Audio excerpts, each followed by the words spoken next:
বসো।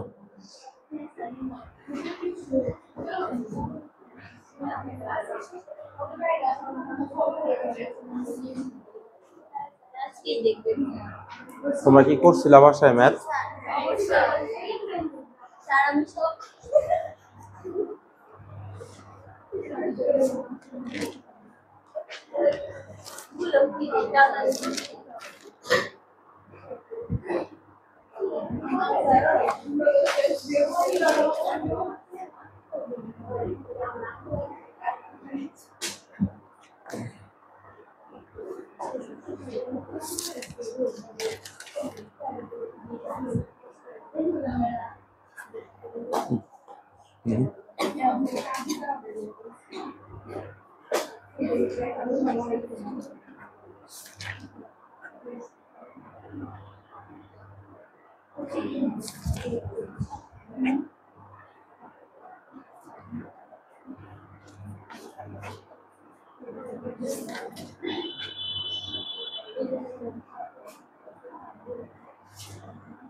একটু ভুল হয়েছে, এটা অলওয়েজ অণু, পরবর্তীতে এটা পরমাণুতে কনভার্ট করে অণু, কারণ ম্যাথ পরমাণু তখন, কিন্তু প্রশ্নটা মনে হয় অণুতে দেওয়া ছিল, তাই না?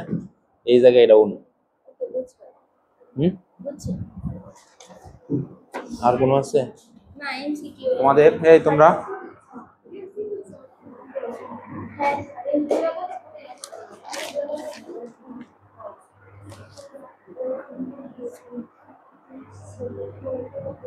তোমার 5 নাম্বার 6 নাম্বারের সমস্যা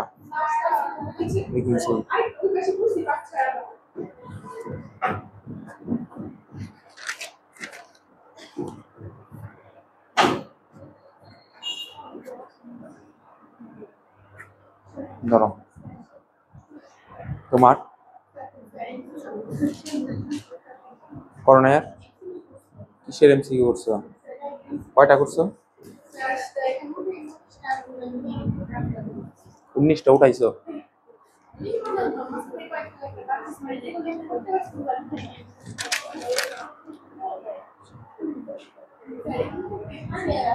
পাঁচটা এখানে আছে, তাও তুই যেটা করো নাই।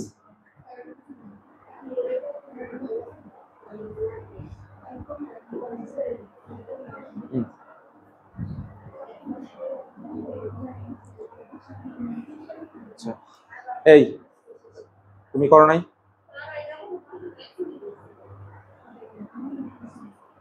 এগুলাও করতেছিলাম না, করছো এগুলা তুমি?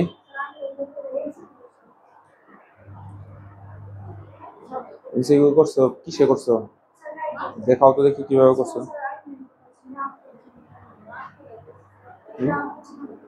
কি দেখি রাপ কিভাবে করছো তুমি? এই তুমি তোমার একটাও করো নাই? তুমি করছো? তুমি করো নাই কেন? লস খাইলে তো, কারণ এইগুলা পড়ার করার টাইম নেই, পরে সৃজনশীল সলভ করবা, এইগুলা মিলিয়ে এইগুলা দিয়েই ওইগুলার সৃজনশীল সলভ করা লাগে, এই বেসিক গুলা দিয়ে। দুই ক্লাস গেছে না? দুই ক্লাসের একটা ক্লাসেরও তুই করো নাই, বাসায় একটু প্র্যাকটিস করো নাই। দাঁড়াও তোমার প্রশ্ন করি, বলো মৌলিক কার্যে 3টা আধুনিক টেকনিক, ওই 3টা বলো। এই কথা বলবা না কেউ।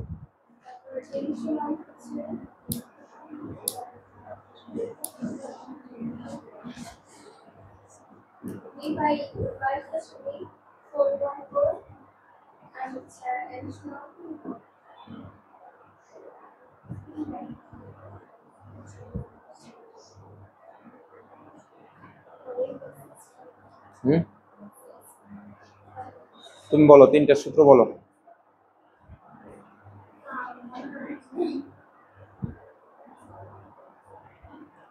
তুমি বলো।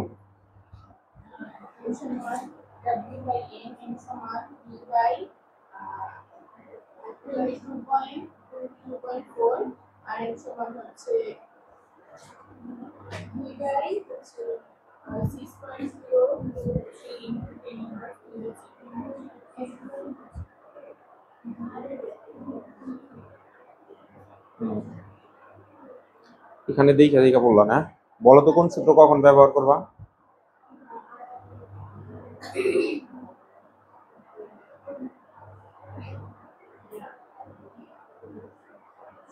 অঙ্ক দিছিলাম অনেকগুলা, করছো মাত্র 5টা।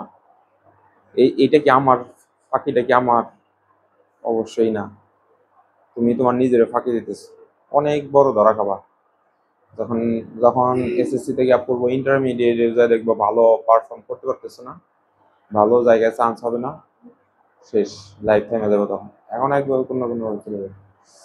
বসো, তুমি বলো।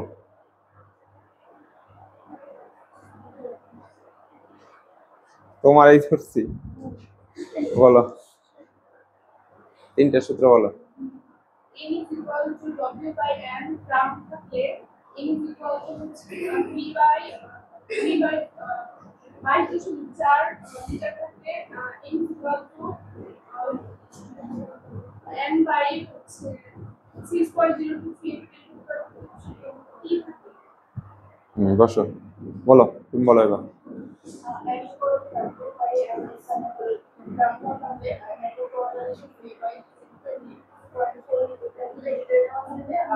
equal to 3 by 6.023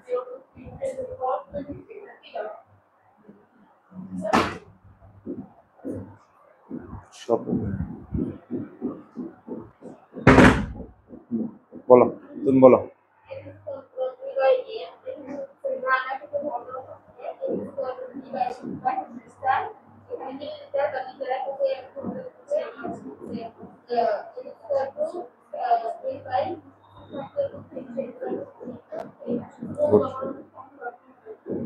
তুমি বলো।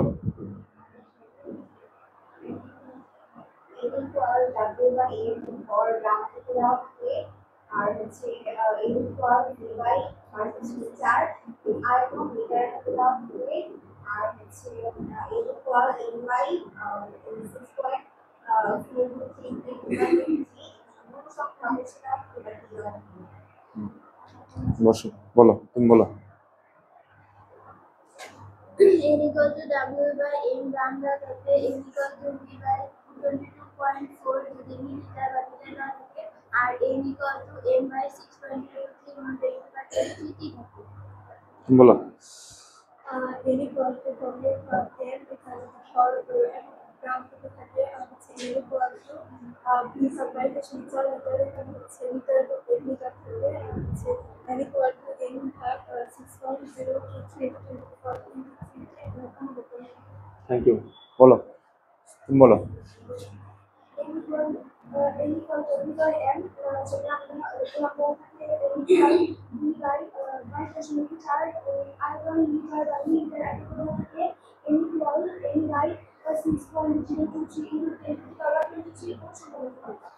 Sit down.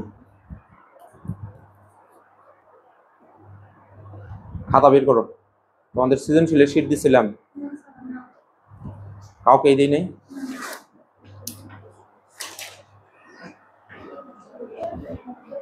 এই অধ্যায়ে দিছিলাম কি ভালো করে মনে করো।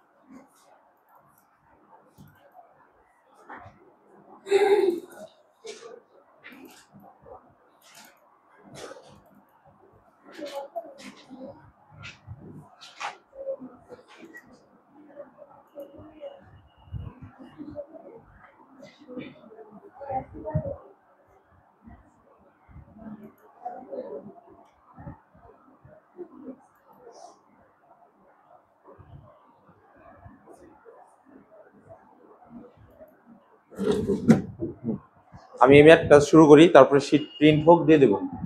রাজশাহী বোর্ড 2022। এই জায়গায় খুব ভালো করে খেয়াল করা লাগবে। রাজশাহী বোর্ড 2022 সালে ছিল প্রথম যে গ নাম্বার প্রশ্নটা, উদ্দীপকে সিলিন্ডারে রক্ষিত গ্যাস দুটির মধ্যে কোনটার ব্যাপনের হার বেশি। এটা হলো 3 অধ্যায়ের পড়া, তাই না? তো এরকম প্রশ্নের উত্তরে আমরা জানি যে যার ভর কম তার ব্যাপনের হার বেশি, আর যার ভর বেশি তার ব্যাপনের হার কম। তাহলে এখানে এটা একটা পাত্র, এটা 1 নং পাত্র, এটা 2 নং পাত্র। 1 নং পাত্র আছে অ্যামোনিয়া, অ্যামোনিয়া NH3, তাহলে এটার ভর হলো নাইট্রোজেন প্লাস NH3 14, আর হাইড্রোজেনের 1 তার সাথে 3 গুণ 17। কি লিখবা জানো? গ্রাম পার মোল। আচ্ছা, আর ওই পাশে হলো অক্সিজেন 2, তাহলে 16 গুণন তার সাথে 2 32 গ্রাম পার মোল। আচ্ছা, এটা হলো আণবিক ভর, ওটাও আণবিক ভর, কারণ দুইটাই অণু, তাই না? ডান পাশে সংখ্যা থাকলে আমরা অণু বলি, মনে আছে এইগুলো? এটা হচ্ছে মৌলিক অণু, আর এটা কি যৌগিক অণু। এখন তুমি এই জায়গায় যেহেতু এটা 3 মার্কের জন্য আসছে, নিচে যা বলবা যে আমরা জানি যে এই পদার্থের আণবিক ভর কম হয়, সেটার ব্যাপনের হার বেশি হয়। যেহেতু NH3 এর আণবিক ভর 17 গ্রাম পার মোল, যা অক্সিজেনের আণবিক ভর 32 গ্রাম পার মোলের চাইতে ছোট, তাই এর ব্যাপনের হার বেশি এবং এটার ব্যাপনের হার কম। বুঝছো? এটা গেল।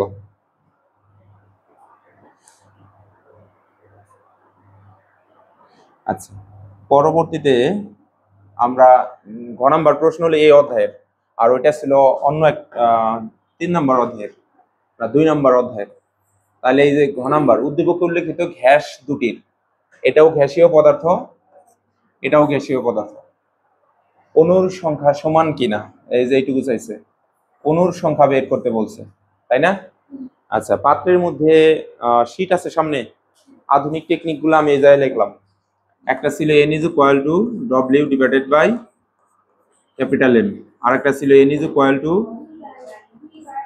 N divided by 6.023 into 10 to the power 23, আর একটা N is equal to V litre এককে ডিভাইডেড বাই 22.414 লিটার। আচ্ছা দেখো, আমরা বলছিলাম যে তুমি এইটা দ্বারা যখন ম্যাথ করবা তখন দেখবা প্রশ্নের মধ্যে GM আছে কিনা, গ্রাম ট্রাম আছে কিনা, আর এটা দ্বারা যখন করবা দেখবা টিভি কিছু নিয়ে আছে কিনা, আর এটা নিয়ে আয়তন নিয়ে কোনো আলোচনা আছে কিনা, তাই না? আচ্ছা দেখো, প্রশ্নের মধ্যে এটা ছিল প্রশ্ন, আর ওটা হলো আমাদের উদ্দীপক। আমরা যদি প্রশ্নের দিকে তাকাই, এই জায়গায় দেখো গ্রাম আছে, আছে না? তার মানে এই সূত্রটা নিয়ে কাজ করার অনুমতি আছে এখানে। আর একটা হলো প্রশ্নে বলছে অণুর সংখ্যা, সংখ্যা মানে 62, তার মানে এই যে এটার মধ্যে সংখ্যা, তার মানে এই সূত্রটার এই জায়গায় প্রয়োজন নাই, এটা বাদ। এই যে এই দুইটা সূত্র নিয়ে কাজ করা লাগবে, তাই না? প্রথমে আমরা সার্টিফাইড করলাম কোন সূত্র দুটো এখানে কাজ করবে। এখন লেখার স্টাইল দেখো, আমি এই জায়গায় লিখলাম হলো ঘ, ভালো করে মনোযোগ, সৃজনশীল সলভের। প্রথমে আমরা কার বের করব? প্রথম পাত্র, এখানে পাত্রের নিচে 1 2 লেখা আছে কি? নাই। তাহলে এখন লেখার স্টাইল হলো NH3 এর অণুর সংখ্যা নির্ণয়, সংখ্যা নির্ণয়। আচ্ছা, এটা লিখলাম। আর যদি 1 নং পাত্র থাকতো বা কোনো নাম্বার দেওয়া থাকতো বা ABC, তাহলে ওইগুলো লিখতাম আর কি। এখন আমি ওই যে সূত্র দুইটা নিয়ে আসি, N is equal to, এখানে কত কি আছে? W divided by M, আর একটা N is equal to N divided by 6.023 into 10 to the power 23, এটাই তো? আচ্ছা, এখন এটা হচ্ছে 1 ইকুয়েশন, এটা হচ্ছে 2 ইকুয়েশন, তাহলে আমরা এখানে পাই 1 and 2, এইটা হতে আমরা পাই হচ্ছে এইটা আর এইটা সমান, তাহলে এইটা সমান এইটা, তাই লেখা যায় না? অথবা আমরা বলতে পারি 1 নং থেকে n এর মান 2 নং এ বসাই, বা 2 নং থেকে n এর মান 1 নং এ বসাই, এগুলা মানে বাচ্চাকালের পড়া। তাহলে আমরা এখানে পাচ্ছি W divided by capital M equals to N divided by 6.023 into 10 to the power 23। এই পাশে হেয়ার দিয়ে এখন কাজ করে নেওয়া লাগবে। আমরা কার জন্য মান খুঁজতেছি? NH3, এই যে এটার জন্য, তাই না? কথা বলো না কেন? তাহলে আমি যেহেতু NH3, এখানে লিখলাম NH3 এর ক্ষেত্রে, এটা লিখলাম। আমার কিসের মান বের করা লাগবে? n এর মান। কিসের মান? n এর মান। কথা বলো না কেন? এখান থেকে এই যে n এর মান বের করবা, তাহলে তোমার লাগতেছে W এর মান, আর কি লাগতেছে? M এর মান। তাহলে W এর মান দেখো তো, অ্যামোনিয়ার পাত্রে কত লেখা আছে? 10 গ্রাম। আর M এর মানটা কিভাবে বের করব? N প্লাস H3, তাই না? অতএব N এর মান 14 প্লাস 1 গুণন 3, আমরা এখানে পাইলাম 17 গ্রাম পার মোল। ব্যাস হয়ে গেল। বের করতে হবে আমাদের N এর মান। তাহলে n ইজ ইকুয়াল টু প্রশ্নবোধক চিহ্ন। তাহলে আমরা মান যদি বসাই n গুণন m ইকুয়ালস টু w গুণন 6.023 ইন্টু 10⁻23। অতএব n ইকুয়ালস টু w গুণন 6.023 ইন্টু 10⁻23, নিচে হলো ক্যাপিটাল M। আচ্ছা শোনো, তুমি ম্যাথ করতে করতে যখন অনেক এক্সপেরিয়েন্সড হবা, তখন যদি এখান থেকেও শুরু করো, ইনশাল্লাহ কোনো সমস্যা হবে না। অর্থাৎ n is equal to w into 6.023 into 10⁻23 divided by m। কিন্তু এটা এখনই করতে যাবা না, এটা 2টা 3, কোনো সমস্যা নাই, অত ছোটও হবো না, বুঝছো কি? 4 মার্কই পাবা। তাহলে দেখো এখন এখানে w এর মান কত আছে? 10, আর হলে 6.023 ইন্টু 10⁻23, আর নিচে আণবিক ভর হচ্ছে এখানে 17। সতর্কতার বিষয় এটাই, এখনই যদি তুমি এখান থেকে ম্যাথ করতে যাও, তুমি কিন্তু কিছুদিন পরে একদম ভুলে যাবা। Be careful about that. এই যে এইটুকু এন থেকে নামবা না, এখন অঙ্ক করবা না। এটা হলো পরে, মানে ম্যাথ করতে করতে এটা অনেক সময় তুমি ডিরেক্ট এমসিকিউ এখানে যাইতে পারবা। ধরো এমসিকিউ সলভ করতেছো এটার ক্ষেত্রে, আমরা যদি ব্যাক করি, যেমন ধরো আমি একটা স্লাইডে দেখে আসি। দেখো তো এখানে অণুর সংখ্যা টংখ্যা, যেমন অ্যাভোগাড্রোর সংখ্যা। আচ্ছা, এই যেমন ধরো এখানে বলছে পরমাণুর সংখ্যা 1 মোল পানির মধ্যে, এটা হচ্ছে না? আচ্ছা, এই ক্ষেত্রে দেখো তো এখানে কয়টি অণু আছে? এই যেমন 2 মোল, এই যে 2 গ্রাম খাদ্য লবণে কয়টি অণু আছে, আর এখানে আছে 18 গ্রাম গ্লুকোজে অণুর সংখ্যা কত? এখন আসো ডিরেক্ট যদি এনে যাই, খেয়াল করো, একটু আগে কি শিখছি? w into 6.023 into 10⁻23 divided by capital M। তাহলে তুমি তো এখন আছো এমসিকিউ সলভিং এ, এখন সাইড নোট করার টাইম আছে? w এর মান ডিরেক্ট এই যে কোশ্চেন থেকে নিয়ে আসলাম, এই 18 এখানে বসালাম। আর এটা হবে কোনটা? গ্লুকোজ, তাই না? গ্লুকোজ হলো C6H12O6।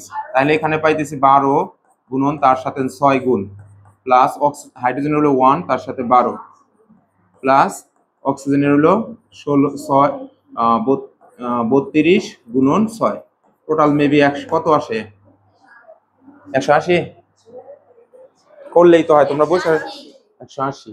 আচ্ছা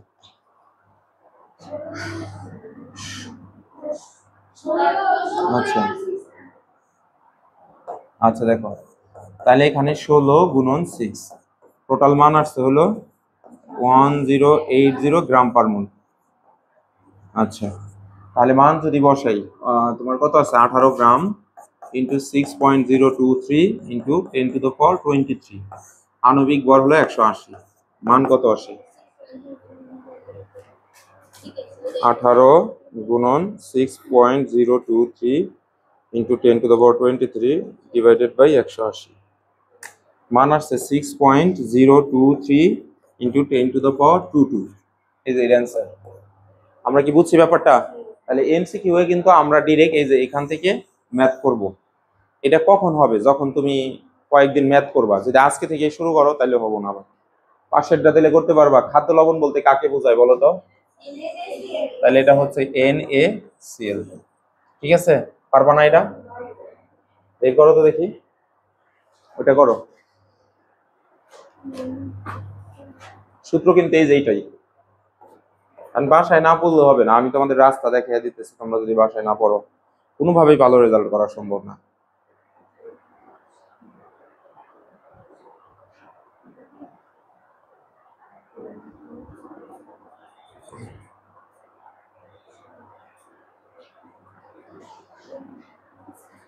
আগামী ক্লাসে ফিজিক্স পড়াবো। ফিজিক্স যেন কোনো দিয়েছিলাম, কারো কি মনে আছে? আচ্ছা, আগামী ক্লাসে কাজ ক্ষমতা শক্তির কর্মদক্ষতা পাওয়ার পড়াইছিলাম, ক্ষমতা।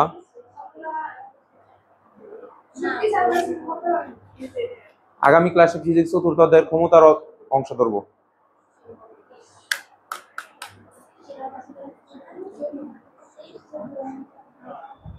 ইয়ে কই তোমার সাথের জন? রূপা কই? নিজা ওর নাম যেন কি? আর একজন হলো সারা। সারা তো রেগুলার গ্যাপ স্টুডেন্ট। এই রেজাল্ট হয়েছে?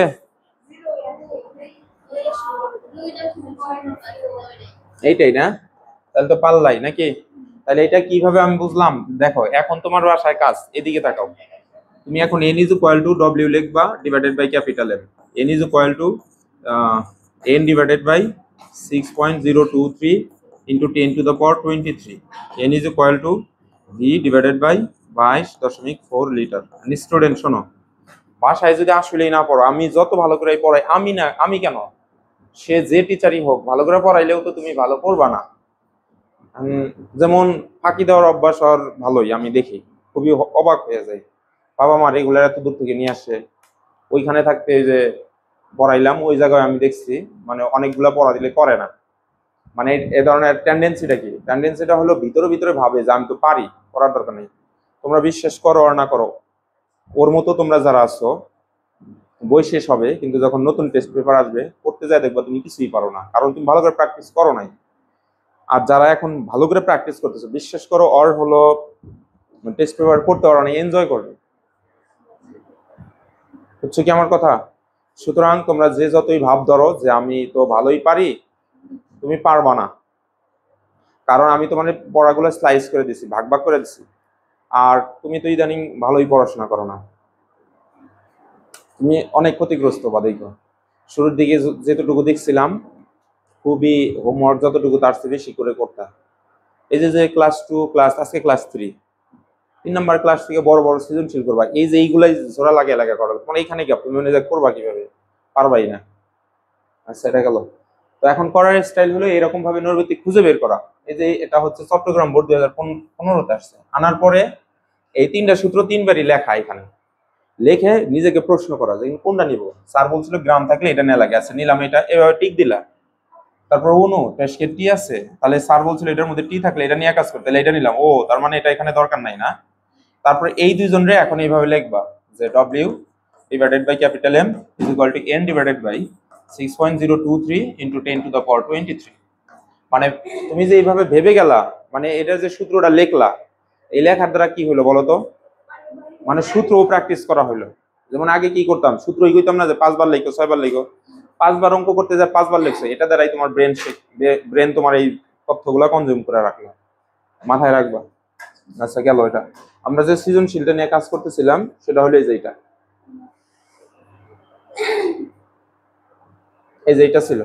তাহলে আমরা প্রথমটার অনুসংখ্যা বের করছি, অনুরূপভাবে এখন দ্বিতীয় পাত্রের অনুসংখ্যা বের করবা। তাহলে ওই যে ওইটা তোমরা বের করবা হলো O2 এর অনুর সংখ্যা নির্ণয়। গল্প করো না কেউ? পিছনে কেউ গল্প করতেছ? আচ্ছা দেখো, তাহলে সূত্র কোন দুইটা বলো তো? এখানে 1 2 দিছিলাম না? এই কথা বলো না কেন? এখন আমি এখানে 1 2 আর না লিখে ডিরেক্টে যে এখানে যেতে পারি। আবার লেখা দ্বারা বুঝাইলাম যে স্যারকে আমি মিন করলাম যে আমি ওইভাবেই জিনিসটা এইভাবে আসছি, বুঝাইতে পারছি? তো আমরা এখানে পেতে পারি w divided by m is equal to n divided by 6.023 into 10 to the power 23। আচ্ছা, বা এখন একটা কথা আছে আবার, কি কথা? সেটা হলো যেমন ধরো এখানেও w ওখানেও w, যদি কোনো স্টুডেন্ট চায় যে এটা 1 নাম্বার বস্তু রাখছে তাই এগুলোর মধ্যে 1 2 ইউজ করি, কোনো সমস্যা নাই। আবার না লিখলে ভুল হবে না। কেন হবে না?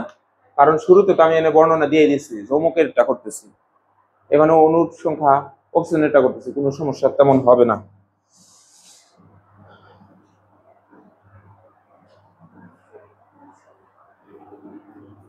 কি বললা?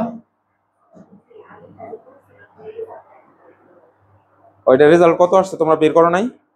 আচ্ছা আমি করি, 10 ইন্টু 6.023 ইন্টু 10 টু the 23 ভাগ 17। এটার মান আসছে হলো 3.5494 ইন্টু 10 টু the power 23। এইটা আসছে। আর এটার ক্ষেত্রে যদি বের করি, n is equal to 6.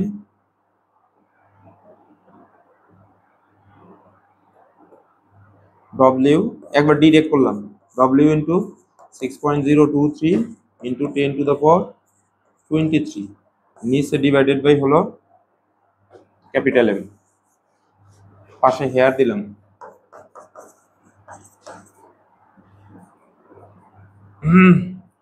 W এর মান হলো এখানে 10 গ্রাম। আণবিক ভরের মান হলো এখানে অক্সিজেন 2 এর আভর।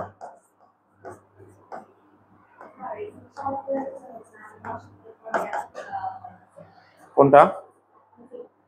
4 গড় নিচ্ছি, 4 গড় তো আইডিয়াল মান, 3 গড় অথবা 4 গড়। আচ্ছা দেখো 16 গুণন 2 ইজ ইকুয়াল টু 32 গ্রাম পার মোল লিখলে হবে। 10 6.023 into 10 to the power 20 নিচে হলো তোমার 32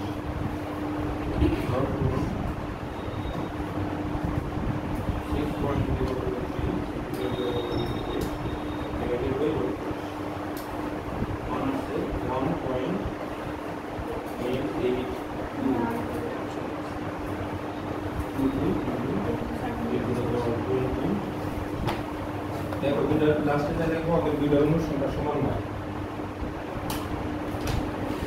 কেন মাসে যায় নিজে নিজে নিজেদের শীতটা দিতেছি, এই শীতটি অনুসংখ্যা করবো।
রোজ সৃষ্টি করা হলো রেগুলার স্কুলে, ভালোই পরিশ্রম করে। তারপরে ওগুলো এতগুলো হোমওয়ার্ক করে তুমি বলে মধ্যে স্কুলে যাও না, তুমি শর্ট অঙ্ক করছো, এটা তো 10 মিনিটের পড়া, নিজে ফাঁকি দিতেছো, বুঝছো? কারোরই ফাঁকি হবে না। এটা কিন্তু এ নয়, এটা কিন্তু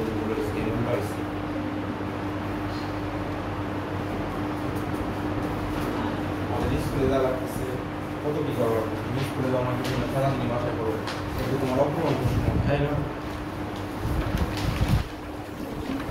দেখো আমার সাথে চেঞ্জ করতে পারবো, এইভাবে চলতে থাকবে বাবা আমার হবে।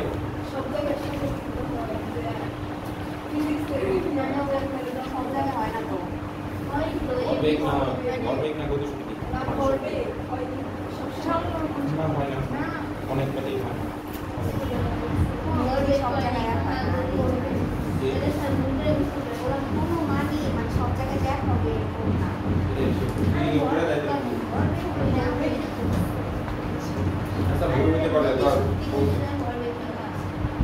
দেখো এটা চেঞ্জ করলাম, বাসায় যাই কিছু করে লিখে আচ্ছা নতুন পড়ায় যাচ্ছে আজকে।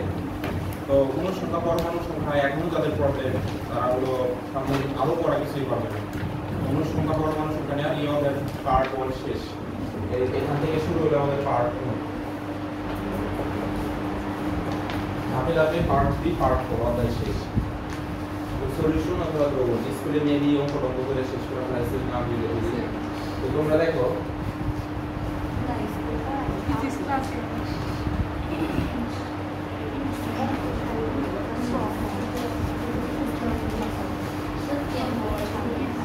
আমি তো এই এখন যাবো হারিয়ে একটা জিনিস খুঁজতে গেলে আমার মনে এখান থেকে একটা ধরো আমরা স্পিকার নিলাম, সেই দিকে রাখো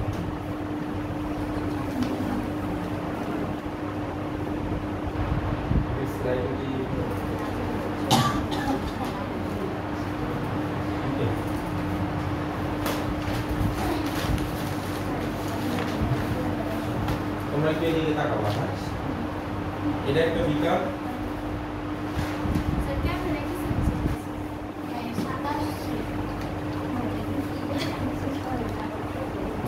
তোমরা বিকার বিকার তো দেখো আমরা এই জায়গায় কি করি, পাত্রের মধ্যে একটা লিকুইড পদার্থ দেখা যাচ্ছে, তাই না? তো আর একটা পাত্র নিলাম, এই পাত্রের মধ্যে লিকুইড আছে। ধরো তুমি সোডিয়াম ক্লোরাইড নিলাম, এটা হলো সলিড মানে কঠিন পদার্থ, তাই না? কথা বলো, কঠিন পদার্থ। এখন এই সলিড পদার্থটা এই যে লিকুইডের মধ্যে যখন দিবা, তখন এই পদার্থ পানির সাথে বিক্রিয়া করে মানে গলিত অবস্থা থাকবে, সেটা হলো তোমার সলিউশন,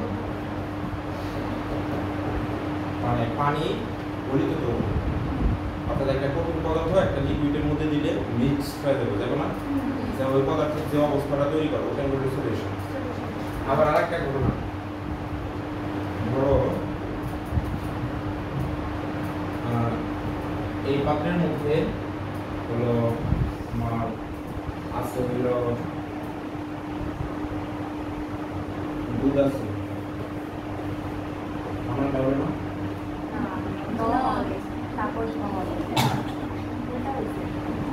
ধরো মিল্ক আছে, মিল্ক। আর আমরা দেখলাম যে এটার মধ্যে ওয়াটার, পানি।